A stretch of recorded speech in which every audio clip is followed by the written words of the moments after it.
Welcome to our channel wow foods and vlogs. ఈరోజు నేను మీకు నిమ్మకాయ చారు చూపించబోతున్నాను. జ్వరం వచ్చినప్పుడు ఏమీ తినాలనిపించదు, నోటికి ఏమీ సాయించదు. అలాంటప్పుడు ఈ చారు చాలా బాగా ఉపయోగపడుతుందండి. జ్వరం అనే కాదు, రొంపగా ఉన్నప్పుడు కూడా మనకి ఏమీ తినాలనిపించదు, ఏమీ చేసుకోవాలనిపించదు. అలాంటప్పుడు ఈ చారు ఒక్కసారి వండుకుని తినండి, చాలా చాలా బాగుంటుంది. నోటికి ముందు సాయిస్తూ ఉంటుంది అనమాట. దానికోసం మనం చారు ఎలా చేయాలో చూసేద్దాం రండి.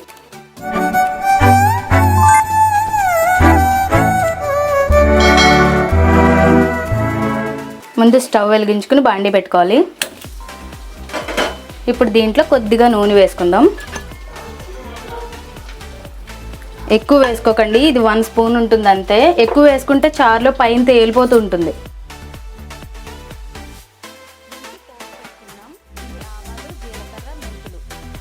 చాలామంది చారు లాస్ట్లో పెట్టుకుంటారు పోపు, నాకు ఇలా అలవాటు, ఫస్ట్లోనే పెట్టేసుకుంటాను. కారం వస్తుందని అనుకుంటారు, కానీ నేను ఎండుమిర్చి వేయను, అందుకని కారం రాదు. ఇవి వేసుకుని వేయించుకుందాం.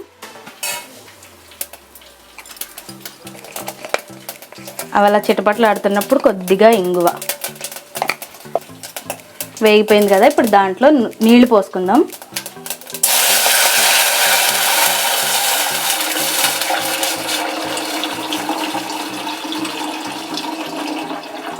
నీళ్లు మీ ఇష్టం అండి, క్వాంటిటీ అని ఏం లేదు. మీరు ఎంతమంది తింటారో దాన్ని బట్టి వేసుకోండి నీళ్ళు. ఆ నీళ్ళల్లో పచ్చిమిర్చి, నేను పచ్చిమిర్చి చీలికలు వేయనండి, ఇలాగా విరక్కొట్టి వేసేస్తాను. చారు కారం రాకుండా ఉంటుంది అలా వేస్తే. దానిలోనే కరివేపాకు, అలాగే ఉప్పు కూడా వేసేసుకుందాం. నేను ఇక్కడ రాళ్ళుప్పు వాడుతున్నాను, పులుసులకి చారులకి నేను రాళ్ళుప్పే వాడతాను ఎక్కువగా. మీరు సాల్ట్ కావాలంటే సాల్ట్ వేసుకోండి. అలాగే దాంట్లో కొద్దిగా పసుపు. ఇప్పుడు దీన్ని బాగా మరగనిద్దాం. నేను నిమ్మకాయ చారు అంటే ఇలా ప్లెయిన్గానే పెట్టుకుంటానండి, టమాటా ములక్కాడ అవేం వేయను. మీరు కావాలంటే వేసుకోవచ్చు, నాకు ఇలా ప్లెయిన్గానే ఇష్టం నిమ్మకాయ చారు. చిన్నప్పుడు మాకు జ్వరం వచ్చినప్పుడు మా నాన్నగారు అస్సలు ఏమీ పెట్టేవారు కాదండి, లంకణం చేయించేసేవారు. 3 రోజులున్నా 4 రోజులున్నా జ్వరం అలా లంకణంగానే ఉండేవాళ్ళం, ఏమీ పెట్టేవారు కాదు. జ్వరం తగ్గుతుంది అనగా రేపు పొద్దున్న ఈ చారు పెట్టమనేవారు అమ్మని. ఈ చారు పెట్టింది, దాంతో హ్యాపీగా తినేసేవాళ్ళం. మీకు కూడా ఉపయోగపడుతుందని చెప్పి ఈరోజు ఈ రెసిపీ చూపిస్తున్నాను. ఒకసారి ట్రై చేయండి, చాలా చాలా బాగుంటుంది. నోటికి ముందు తినాలనిపిస్తుంది అనమాట. జ్వరంగా ఉంటే ఏమీ తినలేము, ఏమీ చేయాలనిపించదు కూడా. ఇది తింటే కాస్త ఎనర్జీ వస్తుంది.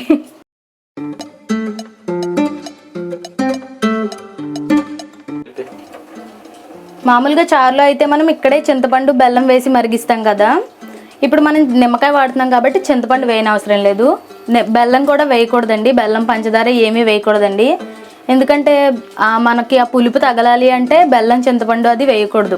బెల్లం అది వేస్తే పులుపు అనేది తగ్గిపోతుంది. ఓన్లీ ఇలాగే మరిగించుకుని దాంట్లో నిమ్మకాయ పిండి వేసుకుంటాం. కొద్దిగా మరుగు పడుతుంది కదండి, ఇప్పుడు దీంట్లో చారుపొడి వేసుకుందాం.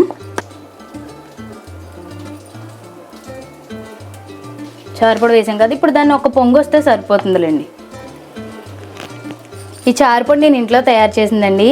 మీరు ఒకవేళ ఈ చారుపొడి వీడియో చూడలేనట్లయితే డిస్క్రిప్షన్లో లింక్ ఉంటుంది, అక్కడి నుంచి చూసేయండి. చాలామంది నన్ను అడుగుతున్నారు, డిస్క్రిప్షన్లో లింక్ ఎలా చూడాలి, డిస్క్రిప్షన్ అంటే ఏంటని అడుగుతున్నారు. అలాంటి వాళ్ళ కోసం ఇక్కడ రసం పొడి అని కనబడుతుంది, దాన్ని క్లిక్ చేస్తే డైరెక్ట్ వీడియో ప్లే అయిపోతుంది. చూసారుగా ఇలా పొంగొస్తుంది. ఎక్కువ మరగనవసరం లేదండి, ఎందుకంటే మనం టమాటా ములక్కాడ ఏం వేయలేదు కాబట్టి.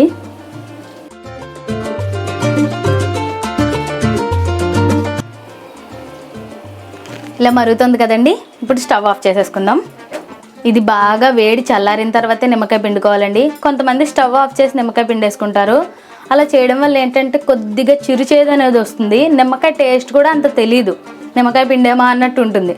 దీన్ని బాగా చల్లారిన తర్వాత అప్పుడు నిమ్మకాయ పిండుకుందాం. మీకు ఒకవేళ లేట్ అవుతుంది అనుకుంటే ముందు చారు పెట్టేసుకుని తర్వాత వంట అంతా పూర్తి చేసేసుకోండి, లోపు చల్లారిపోతుంది. మీరు సర్వ్ చేసుకునేటప్పుడైనా నిమ్మకాయ పిండి వేసుకుని సర్వ్ చేసుకోవచ్చు. ఇది చల్లారిన తర్వాత నిమ్మకాయ పిండి చూపిస్తాను.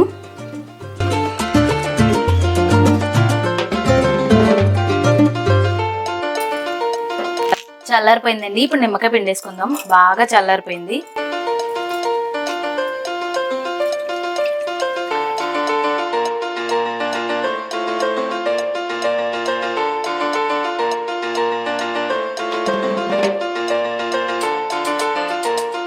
ఒకసారి ఉప్పు పులుపు రుచి చూసుకోండి, సరిపోతే మళ్ళీ యాడ్ చేసుకోవచ్చు.